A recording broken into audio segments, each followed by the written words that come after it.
श्री राधे। श्री विष्णु सहस्रनाम स्तोत्र के व्यापक प्रचार प्रसार के क्रम में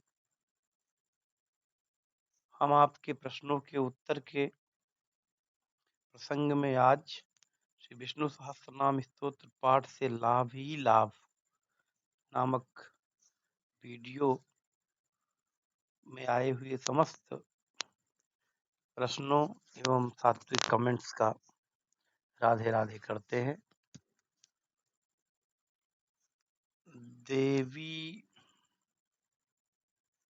देव ज्योति मुखर्जी जी लिखते हैं 9.33 आप हमारे वीडियो को इतना ध्यान से सुनते हैं, इसके लिए तो धन्यवाद। और भगवान विष्णु के 1000 नामों की साधना में आपकी कितनी रुचि है, यह इस बात को दर्शाती है कि प्रायः मेरे वीडियो में आप, जैसे इसमें आपने लिखा है 9.33, मतलब इस सेकंड में, इस मिनट में, इस समय में मैंने कोई ऐसी बात बोली है जो आपको बहुत अच्छी लगी। Very inspirational. धन्यवाद देव ज्योति जी, ऐसे ही आप भगवत प्रेम बनाए रखें, भगवान आपके ऊपर बड़ी कृपा करें। संजीव अवस्थी जी लिखते हैं ओम नमो भगवते वासुदेवाय। श्री राधे संजीव जी। संजय कुमार जी लिखते हैं जय श्रीमन नारायण। जय श्रीमन नारायण संजय जी।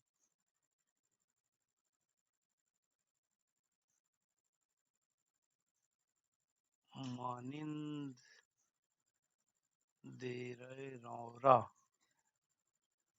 मनिंदर अरोरा लिखते हैं ओम नमो भगवते वासुदेवाय। जय श्री राधे मनिंदर जी। यशस गौतम लिखते हैं कलयुग केवल नाम आधार। बिल्कुल यशस जी, कलयुग में ना हम यज्ञ कर सकते हैं, जो यज्ञ हो भी रही हैं वो उतने ब्राह्मण इकट्ठा करना, ये वो बड़े लोगों का काम हो गया, खर्च साध्य हो गया है, ऐसे कह लीजिए। और यज्ञ में जितनी शुचिता की आवश्यकता है वो भी बहुत कठिन हो गया है कलयुग में। यज्ञ में जो देवताओं के अग्नि रूपी आहार, उसमें मिश्रित सामग्री की आवश्यकता है, उसमें भी बहुत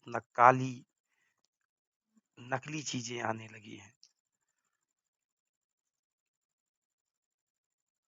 और तमाम त्रुटियों का जो ध्यान दिया जाता है वो सब इतना संभव नहीं है। इसलिए जहाँ यज्ञ हो भी रही हैं उसका फल कितना मिल रहा है विचारणीय है। किंतु तप भी नहीं कर सकते, क्योंकि तप भी बहुत कठिन है।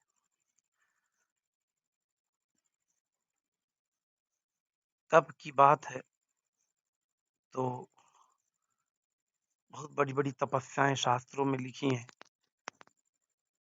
किंतु हम एक दिन जब निर्जल एकादशी रहते हैं तो उसी में व्याकुल हो जाते हैं। अब इस बार के निर्जल एकादशी में तो मैं रात्रि में ही जल पी लिया था, व्याकुलता के कारण लगा मेरे प्राण चले जाएंगे। तो जब कलयुग में इतना तप कठिन है तो कलयुग भी तप भी नहीं हो सकता। प्रायः मैं जब से निर्जल एकादशी रह रहा हूँ, घर में रहता था तो एसी आदि की सुविधाएं रहती थी, तो सवेरे से ही एसी कक्ष में बंद हो जाता था। प्यास नहीं लगती थी या लगती थी तब भी व्याकुल हो जाता था, किंतु किसी तरह रात बिता ले जाता था और निर्जल एकादशी व्रत पूरा हो जाता था। इस बार बहुत अधिक गर्मी थी और एकादशी के दिन शनिवार था। हम लोग वैष्णो एकादशी रहते हैं, या अर्थात उदया तिथि में। तो एक 6 जून, एक 7 जून, 2 दिन की एकादशी थी। तो हम वैष्णो लोग उदया तिथि में होने के कारण 7 जून को एकादशी थी। उस दिन मैं वाराणसी गया था, तो सोचा था वहीं से प्रारंभ कर दूंगा, और रात्रि में मुझे घर भी आना था। तो रात सुबह प्रायः जैसे दिनचर्या है, उठा, और उठने के बाद एकादशी था तो 1-2 दीक्षा देनी थी, क्योंकि लोग एकादशी के दिन अच्छा दिन है, तो एक दीक्षा लेना चाहते हैं। तो हमारा दीक्षा देने का नियम है कि शाम को जो लोग मैसेज करते हैं, मैंने बताया दीक्षा लेनी हो, और शाम को रात्रि में 8-9 बजे 10 बजे तक हमको व्हाट्सएप कर दें, और सुबह 7 बजे तैयार होकर स्नान करके शुद्ध होकर जल में 1 लोटे जल ले लें, जल में पुष्प रखें, और एकादशी का दिन है तो अक्षत ना रखें, केवल जल और पुष्प रखें, और जहाँ पूजा करते हैं उसी स्थान पर शुद्ध होकर बैठकर ठीक 7 बजे फ़ोन करें। तो मैं थोड़ी देर में फिर उन्हें फ़ोन पर दीक्षा दे देता हूँ। तो उस दिन 1-2 दीक्षा थी, तो वाराणसी में मैं शंकर जी के बगल में मंदिर है, तो वहीं विष्णु सहस्त्रनाम का पाठ करने जाता हूँ जब वाराणसी रहता हूँ। तो जाकर मैंने पाठ किया और उसी समय उन्हें दीक्षा दे दिया। और 1-2 पाठ किया बैठकर, फिर चूँकि जल नहीं पीना था, और मेरी आदत क्या है कि और अब अधिक ठंडा जल पीता हूँ, मतलब चिल्ड जल पीता हूँ, जिसे बोलते हैं। तो तो जल मेरे पास रहता है, तो आदत तो बार-बार घूँट लेने की है मेरी। रात्रि में भी मैं थोड़ी देर बैठा रहूँगा, फिर वो बोतल स्टील वाली खोलूँगा, जल पी के फिर रख देता हूँ। तो वहाँ से आया तभी प्यास लग गई सुबह-सुबह। फिर मैंने सोचा कि कई वर्षों का अभ्यास है निर्जल एकादशी का, तो ऐसे नहीं है, प्रारंभ में लगता है, बाद में धीरे-धीरे ठीक हो जाता है। धूप अधिक थी, तो घर से जिस कार्य से गया था थोड़ी देर के लिए बाहर गया, अपना कार्य निपटाया। उसके लगभग 4 बजे, तब भी दोपहर में ही मेरा धैर्य जवाब दे गया था, मेरे ओठ सूख गए थे। और मैंने हर एकादशी के दिन अधिक से अधिक से विष्णु सहस्त्रनाम स्तोत्र का पाठ होता है, किंतु वही 2 पाठ जो शंकर जी के मंदिर में किए थे, वही किए थे। उसके बाद हिम्मत ही नहीं पड़ रही पाठ करने की।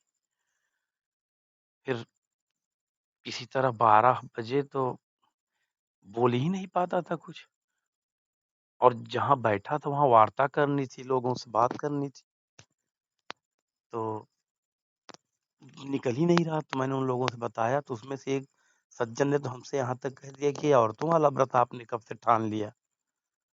मैंने तो नहीं सुना कि इस तरह कोई निर्जल एक व्रत पुरुष भी करते हैं। अब मैं उन्हें क्या जवाब देता? तो मैंने कहा कि नहीं, नहीं, ये निर्जल एकादशी होती है, आप भी रहा कीजिए। 4 बजे शाम को वहाँ से चला, वाराणसी से प्रयागराज। तो चला तो अकेले ही था, लेकिन जैसे लोग जानते हैं कि खाली गाड़ी से जा रहे हैं, तो 1-2 लोग बैठ ही गए साथ में मेरे। तो पीछे ही दोनों लोग बैठे थे हम, और आगे ड्राइवर साहब थे, और एक ड्राइवर साहब के बगल में एक सज्जन, 4 लोग बैठ गए। उन्हें भी प्रयागराज आना था, तो लेते आ रहा था। अब रास्ते में वो ठंडा-ठंडा जल, वही जो बिकता है पानी, मिनरल वाटर, वही लेकर पी रहे थे। मेरा मन बार-बार कहता है किसी तरह मैं पानी पी लूँ। तो उन्होंने कहा कि आप तो व्रत हैं, आप तो पिएँगे नहीं। मुझे लगा कि आज इस तपस्या में मेरे प्राण चले जाएँगे।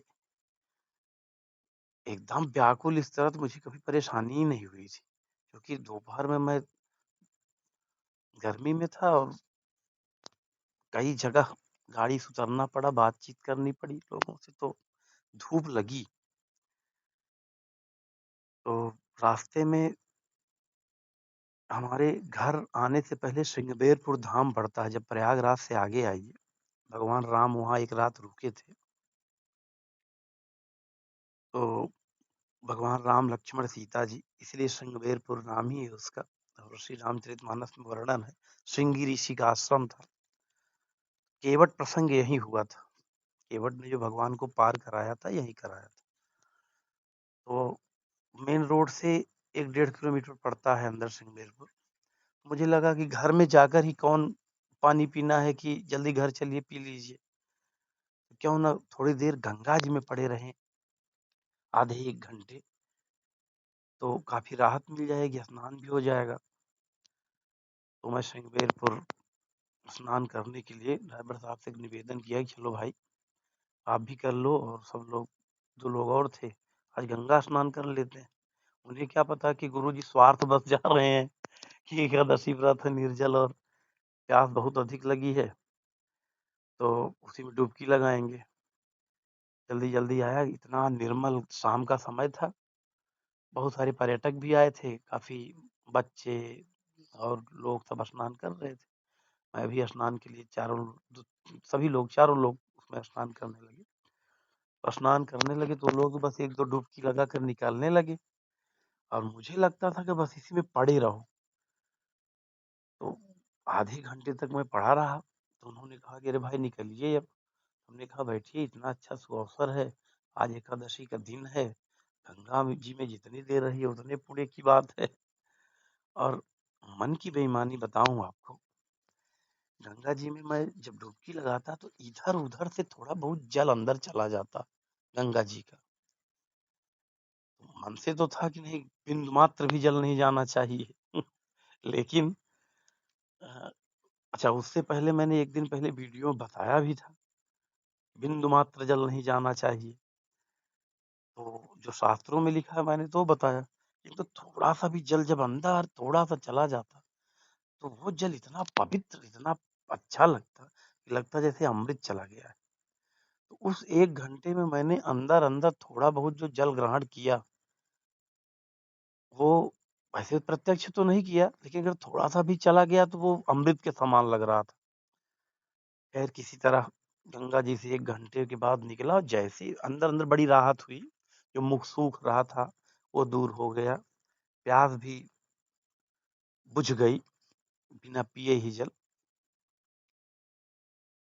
उसके बाद जब बाहर निकला, बस थोड़ी ही देर में, तभी कपड़े उपड़े बदल ही रहा था, तब तक फिर वैसे मुंह सूख गया। हमने कहा कि आज मुझे लगता है कि हमें व्रत तोड़ना पड़ेगा। अब व्रत तोड़ना बड़ी बात नहीं थी, एकादशी के दिन जल पी लेते, भोजन तो करना नहीं था कि भाई व्रत टूट गया, केवल जल पीना था।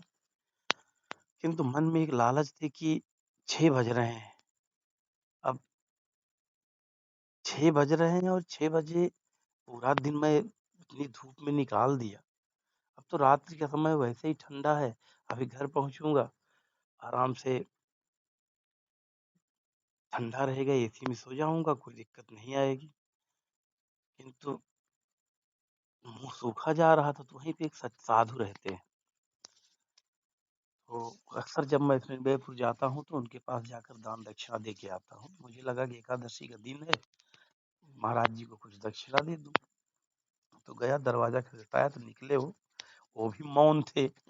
वो भी मौन थे, उनका एक शिष्य था। तो करके पहचानते थे तो बुला लिए अंदर।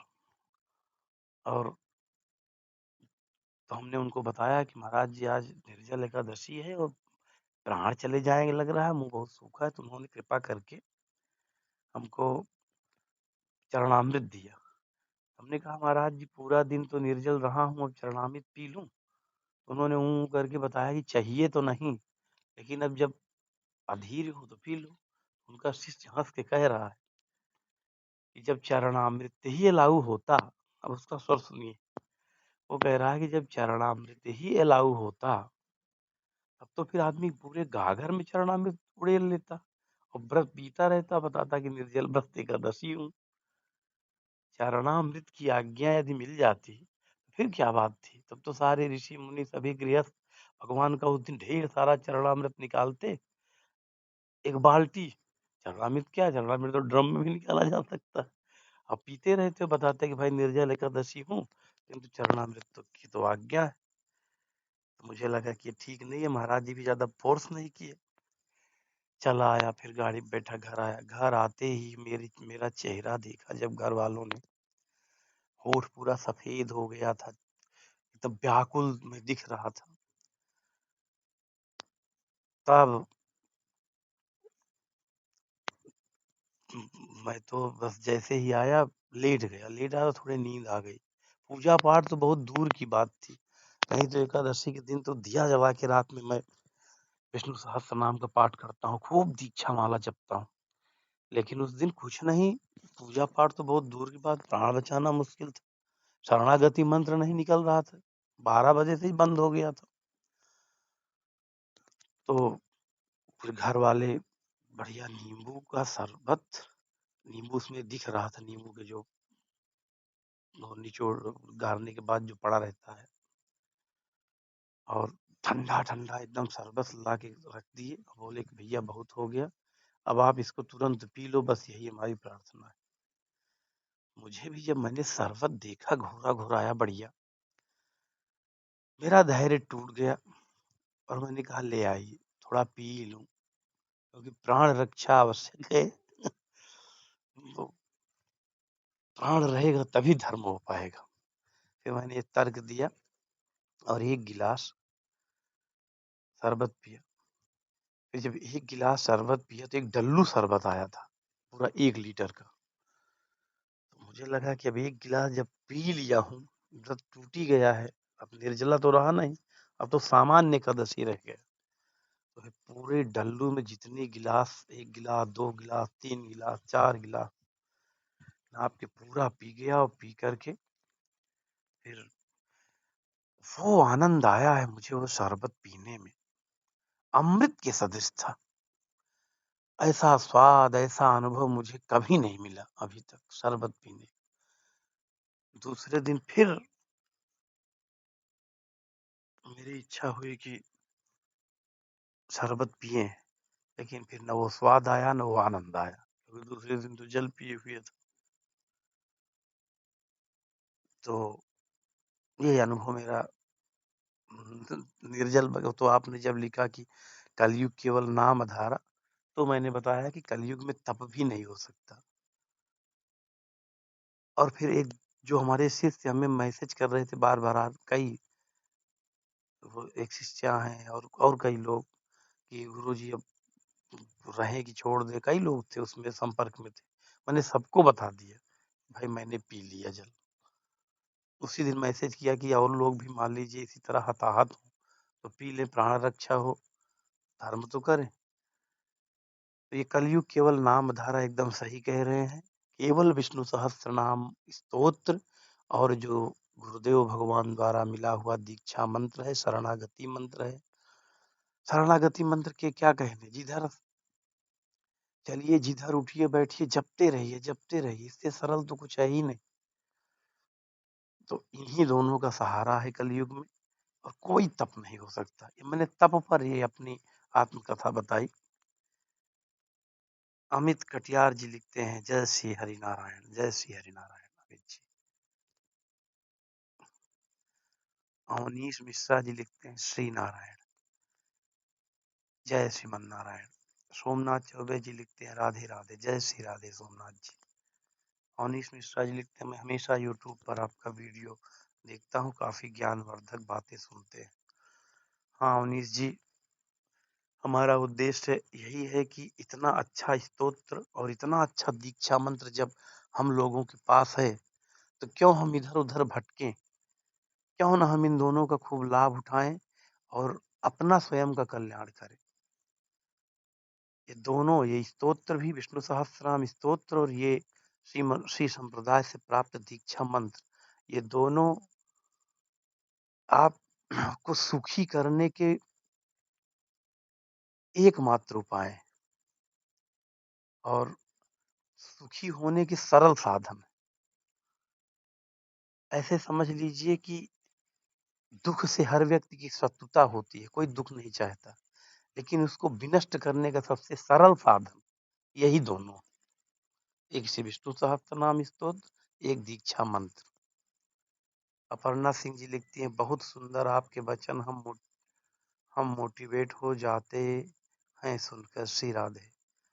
अपर्णा जी, मेरा प्रयास यही होता है कि जो लोग आज विष्णु सहस्त्रनाम किए, कल किए, परसों किए और किसी नकारात्मक व्यक्ति के समझाने से फिर से छोड़ दिए या ढीले पड़ गए, वो फिर से करें, क्योंकि आपके जीवन में आपका मित्र केवल केवल केवल यही विष्णु सहस्त्रनाम स्तोत्र और दीक्षा मंत्र ही है, दूसरा कुछ नहीं है। और जो ये मित्रों की पूरी समाज, मित्रों का जो एक बहुत बड़ी लिस्ट बनाए हुए हैं हम लोग, समय आने पर चेक कीजिएगा, मित्र यही दोनों निकलेंगे। इसलिए खूब पाठ करिए, खूब मंत्र जपिए। अमित अग्रहरि, ओम नमो भगवते वासुदेवाय नमः। गुरु जी को सादर चरण स्पर्श। श्री राधे अमित जी, श्री सीताराम जी, शिल्पा अग्रवाल जी, जय श्री मन नारायण शिल्पा जी। आप लोग विष्णु सहस्त्र नाम पढ़ते रहिए। अवनीश मिश्रा जी, आप कितना आसान पूजा पाठ बताते हैं, श्री नारायण की कृपा आप पर बनी रहे। आसान है ही, पूजा पाठ से ज्यादा आसान क्या है, बैठकर केवल पढ़ना है, तुलसी की माला लेकर एक जपमाली में बस जपना है। और जितने कार्य हम लोग कर रहे हैं वो सब बहुत कठिन है, किंतु जिसे कठिन समझना चाहिए उसे हम सरल समझते हैं, और जो सरल है उसे हम कठिन समझते हैं। श्री स्वामी समर्थ, जय जय रघुवीर समर्थ, खूब चांगली माहिती गुरु जी, खूब धन्यवाद। श्री राधे।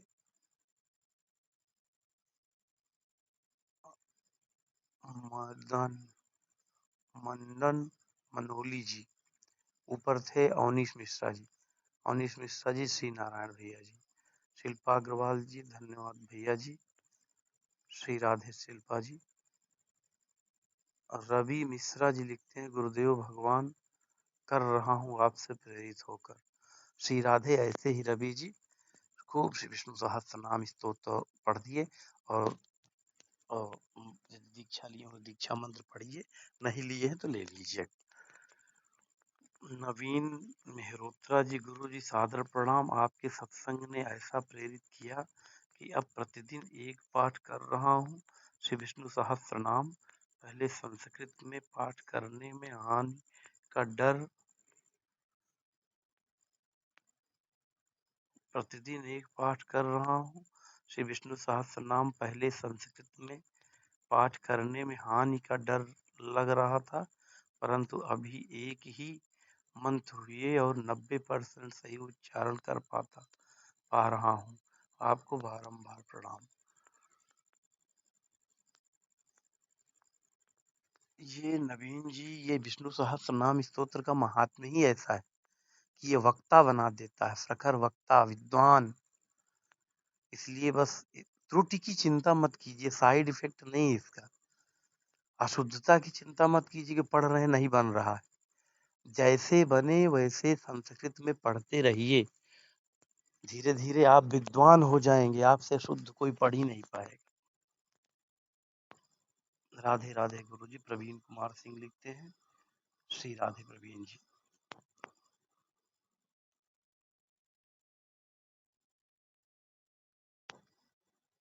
एक ही लोगों के कई कमेंट। शिल्पा रानी जी, जय श्री राम। AP shorts, Shri Sitaram ji.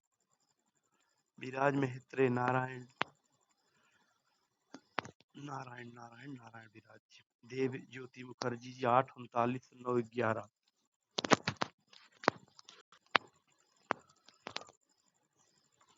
ओम नमो नारायण गुरु जी। विष्णु भगवान जी लिखते हैं, विष्णु भगवान जी का कमेंट देखता हूँ तो मुझे ऐसा लगता है जैसे भगवान विष्णु स्वयं कमेंट करते हो। आप जरा अपना और विष्णु भगवान जी परिचय दीजिएगा, मेरे लिए तो आप भगवान विष्णु ही हैं। Devjyoti Mukherjee, 6 15 point to be noted.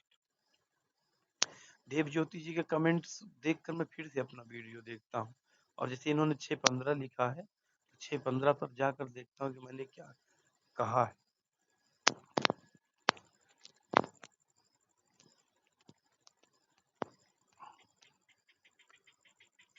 Yadav महाराज बड़े जी 7-8 मिनट का ही वीडियो बनाना चाहिए। अरे क्या करूं यादव महाराज जी, बनाता मैं 7 ही 8 मिनट का वीडियो हूँ। कब, अभी तो बहुत बड़ा वीडियो बन गया, 25 मिनट तो अभी दिखा रहा है, बन ही जाता है, क्या करूं। 7-8 मिनट कम पड़ते हैं। मैं भी चाहता हूँ छोटा वीडियो बने, लेकिन मैं देखता हूँ कि जो विष्णु सहस्त्र नाम के प्रेमी लोग हैं, ये साधक लोग, मुझे लगता है कि हमारा बड़ा वीडियो भी इन्हें छोटा लगता है। Please advise Ashwani Ashwani Rajran, please advise करें, मुझे संस्कृत नहीं आती है। यदि मैं वीडियो द्वारा सहस्त्र नाम को सुने तो लाभ होगा क्या? ज्ञानवर्धन करें। देखिए अश्विनी जी, श्रवण करना सबसे बड़ी साधना है। श्रवण करना सरल दिखता है नहीं। जब आप सुनने बैठते हैं तो आपका ध्यान कई जगह चला जाता है।